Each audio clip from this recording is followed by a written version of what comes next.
Hoje nós vamos começar falando com o jurista e também professor da PUC São Paulo, José Eduardo Cardoso. Ele atuou como advogado da ex-presidente Dilma no processo de impeachment e foi ministro da Justiça e advogado-geral da União, além de vereador e deputado federal pelo PT. Ministro, muito obrigada por conversar com a gente.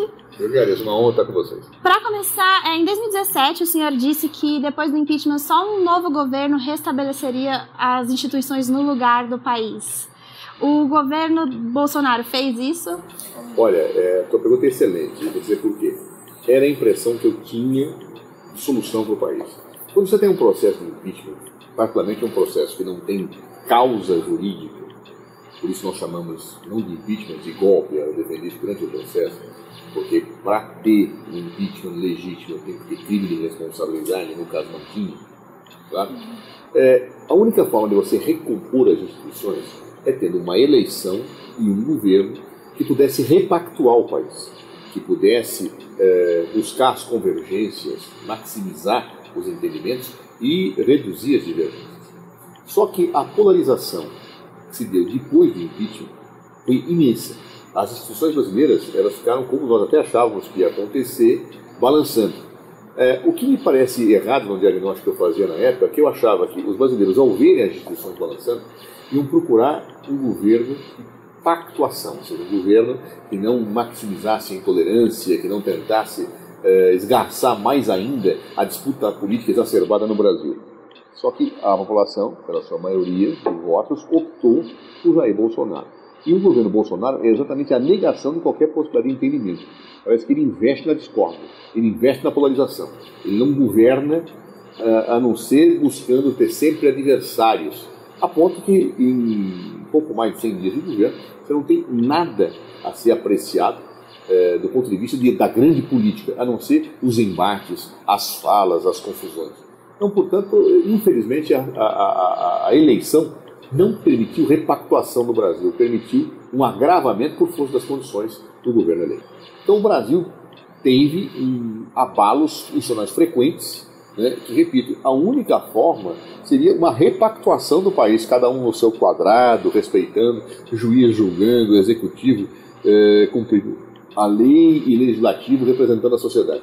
Nada disso está acontecendo. Eu tenho um legislativo desacreditado, tenho um judiciário exacerbado, polarizado, com um ativismo judicial e com uma criatividade que ultrapassa muitas vezes o limite da Constituição. Tenho um executivo, no primeiro momento, no governo Michel Temer, fragilizado, e agora um executivo que investe no conflito. Resultado, nada está no lugar. Portanto, se você me perguntar o que está se ajustando, eu diria nada. E a próxima pergunta é justamente essa: qual é a avaliação do senhor sobre o governo Bolsonaro? Já teve muitas polêmicas na educação. Uma palavra? Desastre. É um absoluto desastre. Eu, óbvio, não votei em Jair Bolsonaro, eu tinha uma outra visão do caminho para o país e achava que as coisas não seriam boas. Mas ele está superando a minha expectativa negativa. Ou seja, eu vejo mesmo pessoas que votaram em Bolsonaro incrédulos do que está acontecendo. É um verdadeiro desastre. Eu não vejo nenhuma situação que eu possa dizer, olha que coisa interessante que está sendo feita.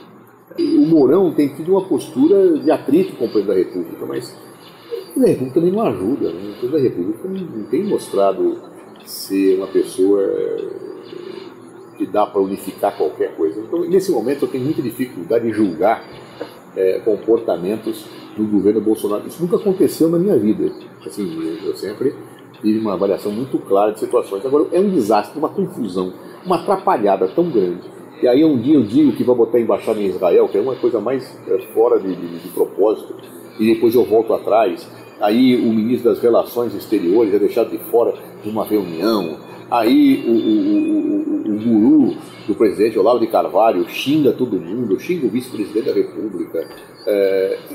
Todo dia é um negócio que parece, lembra o filme Os Três Patetas, né, que existia, não sei se ainda existia antigamente, que era um jogando torta na cara do outro, né, um batendo no outro. É assim que eu vejo o governo Bolsonaro. Tá certo? Quer dizer, que os três personagens dos Três Patetas, eu não diria que só são três, né, são mais patetas. É um filme ampliado.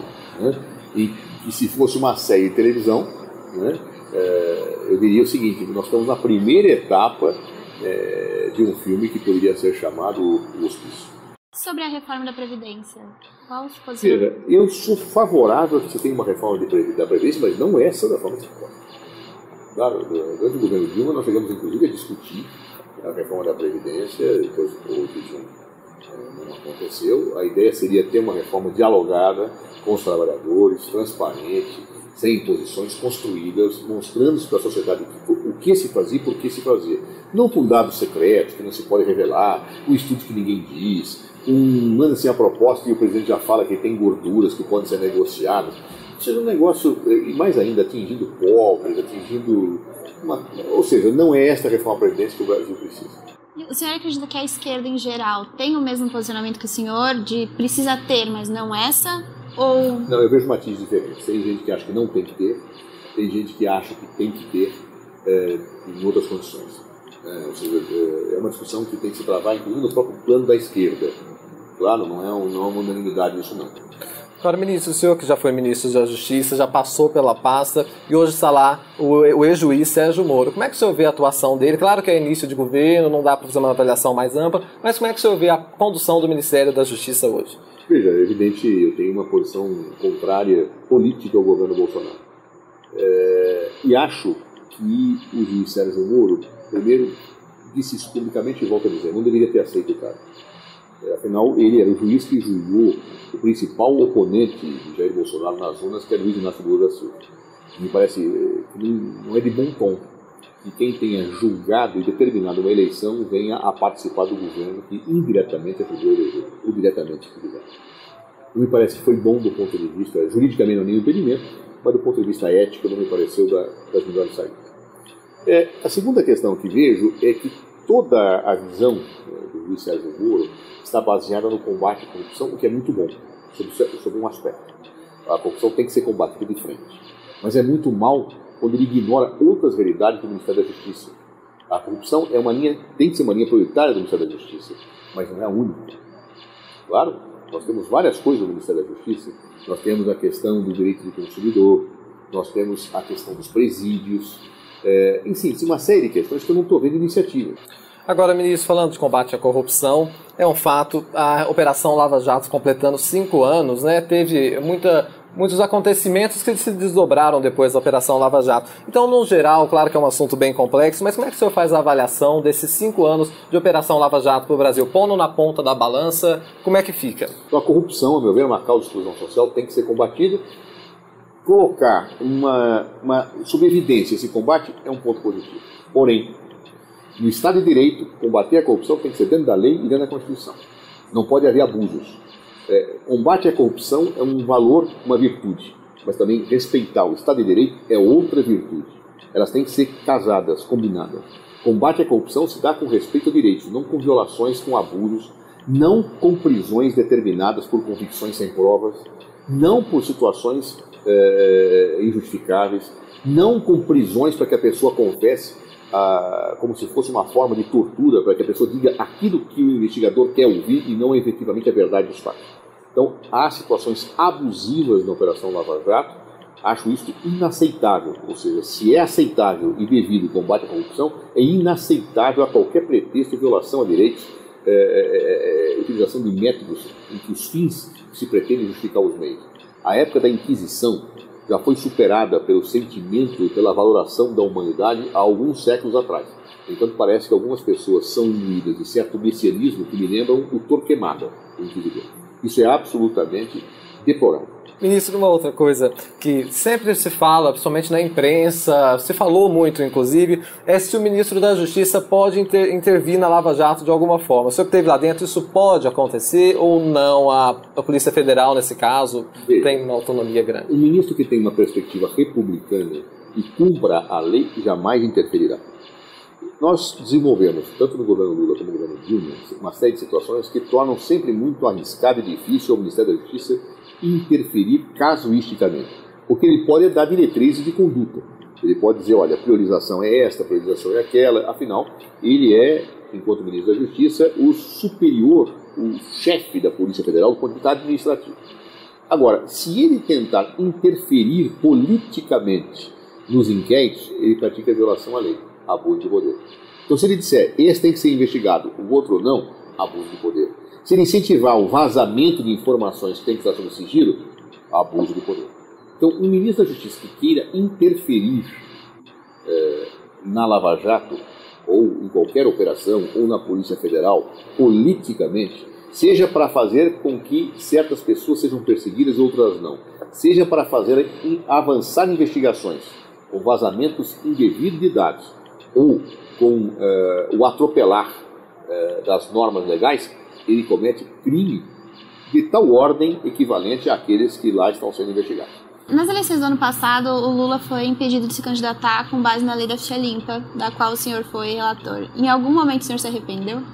Veja, eu tenho uma visão favorável à lei da ficha limpa, não acho que ela seja inconstitucional. Acho que... Por quê? Porque falar a lei da ficha limpa, ela fere o princípio da presunção da inocência. Não me parece que seja isso. A lei da ficha limpa, ela não aplica uma sanção do ponto de vista jurídico. Ela apenas estabelece requisitos de elegibilidade para as pessoas. Mas uma coisa que nós introduzimos, tanto eu como hoje o governador Flávio Dino, nos anos deputados, era justamente um requisito legal que permitia a concessão de efeito suspensivo à decisão de segunda instância, porque nós imaginávamos que tribunais de segunda instância podem cometer abusos e que o efeito suspensivo seria dado como uma forma de controlar a possibilidade de uma candidatura em que a fumaça do bom direito, a perspectiva do bom direito, pudesse ensejar essa concessão. Ou seja, nós antevimos a possibilidade de um arbítrio judicial em segunda instância. Claro, por isso previmos esta possibilidade. O que me parece, portanto, que aconteceu no caso do presidente Lula, não é culpa da lei da ficha limpa, é culpa da má aplicação da lei no processo penal em relação a ele. O presidente Lula, a meu ver, com todos os respeitos e vênias a quem pensa o contrário, foi condenado sem provas, mas, no entanto, construiu-se retoricamente, reformulou-se conceitos jurídicos, justamente para que Lula fosse preso e, com base nisso, pudesse não disputar as eleições. E o senhor foi a favor que o Lula se entregasse aquele dia para a Polícia Federal? Veja, eu participei das discussões, mas a decisão foi dele. Tá? Ele pediu uma avaliação de todos, eu fiz uma avaliação jurídica do problema. Eu fiz uma avaliação política, eu falei, olha, eu já fui, hoje não sou dirigente partidário e faço uma avaliação jurídica. E após ouvir várias posições, o presidente decidiu que esse era o caminho mais sensato. Ou seja, na verdade, me parece que pesou na posição dele a situação de não atingir o entorno, teria que a prisão seria cumprida, pessoas poderiam sair feridas, machucadas, e acabaria sendo executada. E acho que o presidente é uma pessoa com uma dimensão humana muito forte, é um grande líder, e ele sabe como se posicionar nas horas certas, por mais injustiçado que ele próprio avaliasse que estivesse sendo naquele momento, como de fato estava sendo e está sendo. Falando um pouquinho sobre o PT, qual o senhor acredita que foi o erro do PT? Todo partido político tem acertos e erros. O PT cometeu vários erros e muitos acertos. Né? Eu acho que um dos erros que o PT cometeu, se você me permite a simplificação da expressão, é ter dormido com o inimigo. Tá? Nossa relação prioritária com um partido que depois nos golpearia, hoje é MDB. O MDB, Eduardo Cunha e Michel Temer, eu acho que foi um equívoco. Nós confiamos demais no democrático no nome do partido e não percebemos que ali a luta nem sempre seguiria padrões de lealdade e de ética. Né? Acho também que aí não é um erro do PT. Não posso dizer que é um erro do PT, que seria injusto com o meu partido. Mas alguns companheiros do PT se equivocaram, ao meu ver, a entrar no jogo do sistema eleitoral. Claro, ou seja, a fazer coisas na linha de que se justifiquem os meios para efeito de captação de recursos.